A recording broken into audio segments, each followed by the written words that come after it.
We met at Coleman's, kind of right at the start of the fall. In Syracuse, it's like this big thing to go to this block party at Coleman's. I actually walked into Coleman's with a few friends of mine and kind of recognized Emily.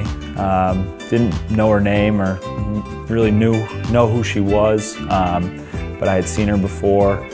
My friends and I were like standing in a group, and I like look over and I see Zack, and I'm like, oh, I was like, I know him. And so then I inched my way like to like the outside of the circle, and I was like flipping my hair and like really trying to stand out, you know?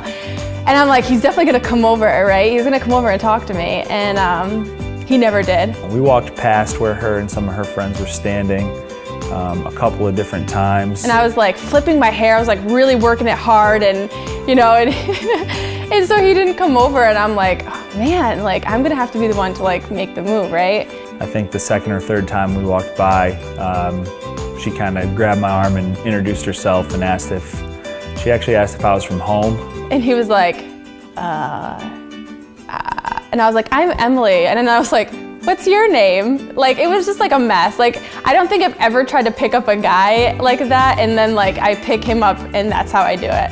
So then I had to like pretend like I didn't know who he was, even though the first thing I said was, are you from home? I guess I was kind of surprised. I didn't know that she knew who I was. So that night, like I remember my friends left me and they were like, please walk Emily home. Like I just lived like around the block from them, and Zack was like, okay, yeah, I'll walk her home.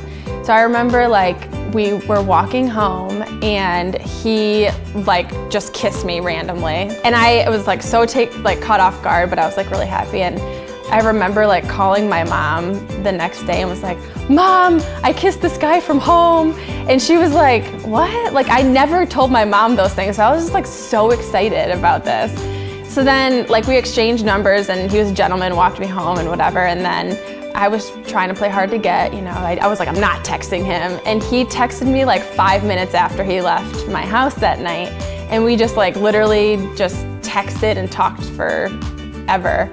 Timing was perfect because I actually moved down to West Virginia about a month later. So, you know, had we not been there at that time, who knows what might have happened. Within like the first 2 weeks of talking, like we literally hung out every single day. So we just were like infatuated with each other, I feel like. So like every day just rolled into hanging out. We went from like hanging out every minute of every day to being 5 hours apart. We kind of had a discussion about, you know, we've known each other for a couple of weeks, like what is this going to be, and just decided to give it a try, and you know, it worked out. I'm glad it did. We both, I felt like, had really strong feelings for each other, and we were like, we're gonna make this work, like it's gonna be fine. And there was never like a doubt, I think, in either of our minds that we'd make it work, and we did. I mean, we saw each other every other weekend, and we lived 5 hours apart. A lot of times Emily would drive halfway down, and then I'd go up halfway and meet her and drive back. We would, there was actually a Walmart parking lot that she would leave her car, and we would ride the rest of the way back down to West Virginia. I think I knew probably after I'd been down there for a month or two that I wanted to move back up to New York as soon as possible, and part of me wanting to move back was because of her. It was crazy how everything just like fell into place. He got the job at SUNY Delhi, and then I got the job at SUNY Delhi's daycare center as the speech pathologist. So it was like so perfect. You know, it couldn't have worked out better. When he did move back, we like finally moved in together, and that was a little nerve-wracking because I'd never lived with a guy before or anything. You know, it was definitely great to be able to see her every day and actually spend some time together. And I think, you know, we obviously knew each other. We'd been together for 8 or 9 months, but you really learn a lot more about each other once you're around each other every single day.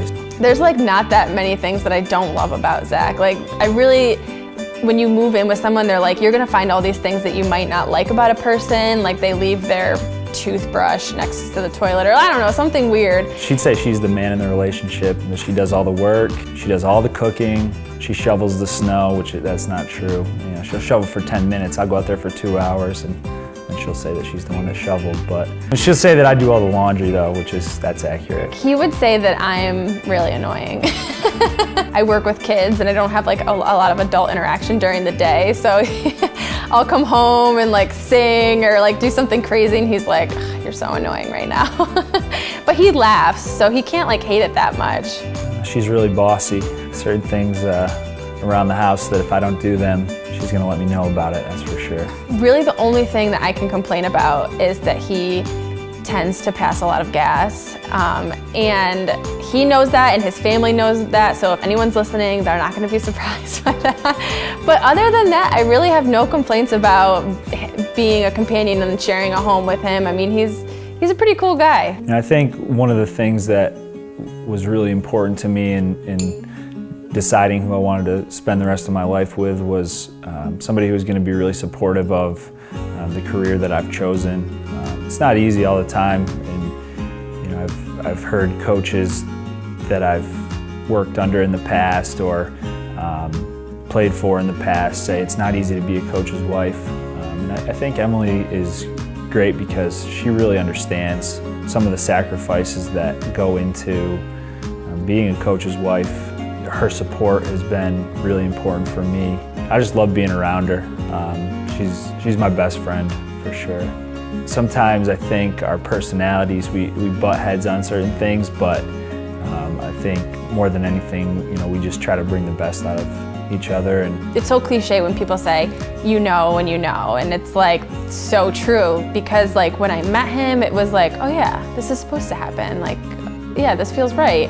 And then like the more we were hanging out and it just felt like, well, I can't ever like live without this guy. Like that can never happen, you know? And I think within that first month of knowing him, I just knew. And from then on, it was like harassing him about a ring. I actually proposed, she had been on vacation with her family. I had already gotten the ring prior to her going on vacation. Kind of had told all her family that I was planning to propose when she got back and had spoken to her father and everything. When I came home, I had these plans with him to go to pizza night at his grandparents' house. I had actually called her on the way home and I probably sounded a little out of sorts because I was trying to get her to speed up, like hurry up and get there. And she actually asked me on the phone, "You're not gonna propose, are you?" So walk into his parents' house and everything's fine. Everyone's just hanging out in the kitchen like what we normally do. And I walk in and I like look to my right and I look again and my grandparents are sitting there. Like I had just seen a ghost or something. I'm like, wait, what are my grandparents doing here? They were just at my parents' house. So I was like instantly like really freaked out, like what is going on? So then Zach like took my hand, he like brought me over to this island. And I had gotten a gluten-free pizza with pepperoni, had written, "Will you marry me?" Or actually marry me with a question mark. And I like turned around and he was like on his knee and he was like, "Will you marry me?" And I was like, "No, what? I mean, yeah, I don't know." And then like my whole family was like hiding upstairs and like we're like, "Surprise!" And I had no idea because I just didn't think it was gonna happen like anytime soon. And like I just was completely blown off, like caught off guard and had no clue. But it was nice because like all of our families were there to like surprise and be like part of the moment. So that was pretty cool. I think if you get to know Emily, I tell people all the time, you know, they'll see her kind of have a very just outgoing, playful moment. And I tell people all the time, that's not how she is every once in a while, that's how she is all the time. You know, what you see is what you get. I love that he is so motivated. He is so driven when it comes to his job. Like he is the hardest working person that I know. And he's also the most passionate person I know. He is so passionate about what he does and he just focuses 100%, and it's inspiring for me because I want to be that way, so it in turn just makes me want to be a better person. She really cares about other people, the job, the career that she's chosen, working with kids.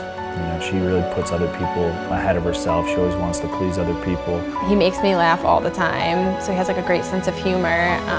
He doesn't take anything too seriously besides winning basketball games. She is easygoing most of the time. She's just very easy to talk to. And the one thing I like is that, you know, he has like a strong outside, but just like melted my heart that he has so much love in him, you know, and when he shows it hard.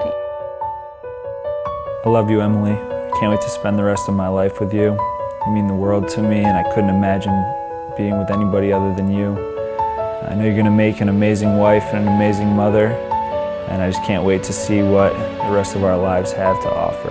I think that it's crazy that we fell so madly in love so soon, But I think that speaks volumes to our relationship now and how much love we still do have for each other, and just the fact that we knew we were going to spend the rest of our lives with each other a month after knowing each other, it just, I think, is crazy. And, you know, I just want you to know that I am so thankful that you have chose me to be on your life journey with you, and our wedding day means the absolute world to me, and I am just going to keep choosing you over and over again. Every morning when I wake up, I'll choose you, and every night when I go to bed, I'll say goodnight to you, and I'll always tell you that I love you.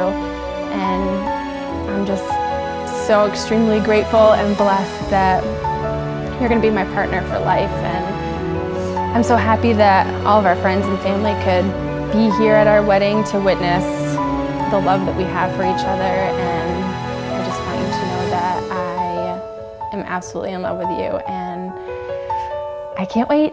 I can't wait to have a family, and I can't wait to spend my life with you.